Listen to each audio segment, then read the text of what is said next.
we're going to talk about what happened after Easter Sunday. But first of all, I want to ask you a question. Have you ever lost something? I know I have. 2 years ago on Easter Sunday, I came home from church and something was missing. And I looked all over but couldn't find it. Do you know what it was? It was my cat, Misha. He was nowhere to be found. He must have got out when I went to church, and he went out of the garden, which he never usually does.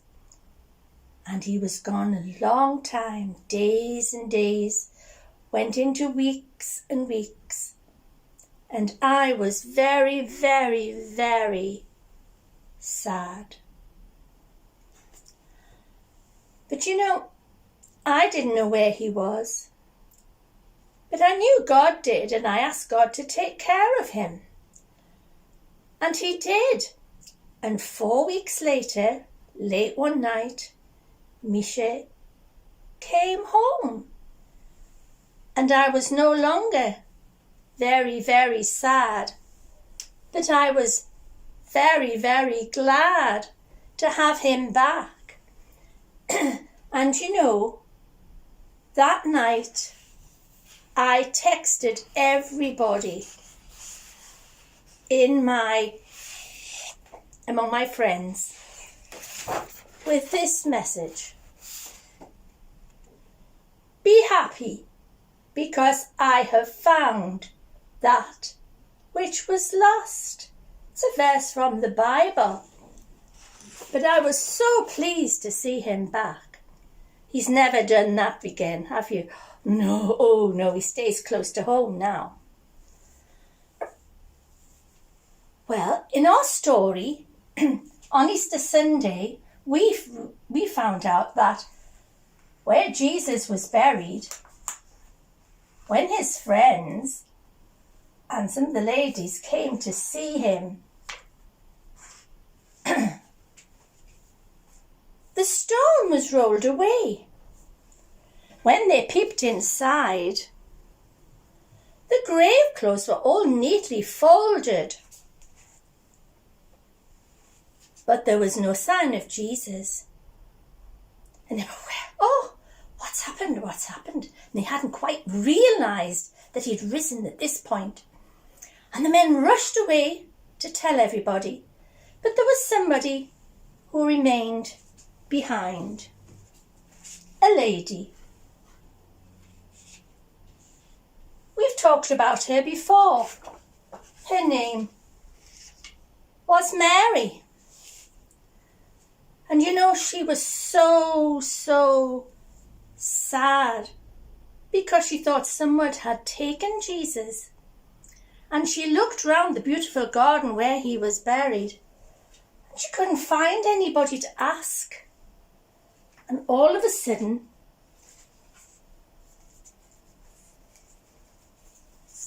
there was 2 angels.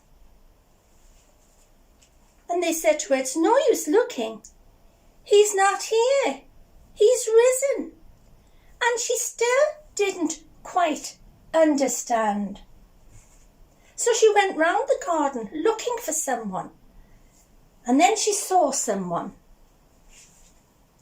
And she hurried over and she said, oh, excuse me, but I'm looking for my Lord Jesus. He's not in the tomb anyway. I've looked all round the garden. I think somebody might have taken him. Can you help me? But you know, it wasn't the gardener.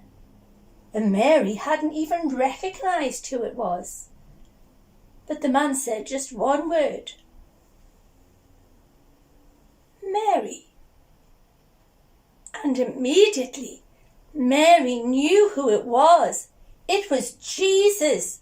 And she was so thrilled and so glad that he was alive. And then she realised what Jesus had told them, that he would rise from the dead and that he would live. No matter what man had done to him, because that was God's plan. She was absolutely delighted, and he said, go and tell my friends that I'll meet them in Galilee. And off she ran. Oh, she was so excited. She thought he was lost, but he wasn't lost. And we're sometimes like that, you know. Sometimes we get a bit lost. It's not that God moves away from us. It's that we move away from God. And like my little cat, we sometimes get a bit out of our depth. He was out of his garden and he didn't know where he was. And I was told later by the vet that he thinks he was locked in and couldn't get home. But eventually he found his way home. And you know, that's the same with Jesus. As we move away from him, he doesn't move the other way. It says in the Bible, don't be frightened. The Lord will go with you. He will not leave you or forget you. God never forgets us. He always remembers. And he just wants us to come back to him, to say his name, Jesus, please help me. And he will. And he'll reach out his hand and draw us back. Just as Jesus called Mary's name.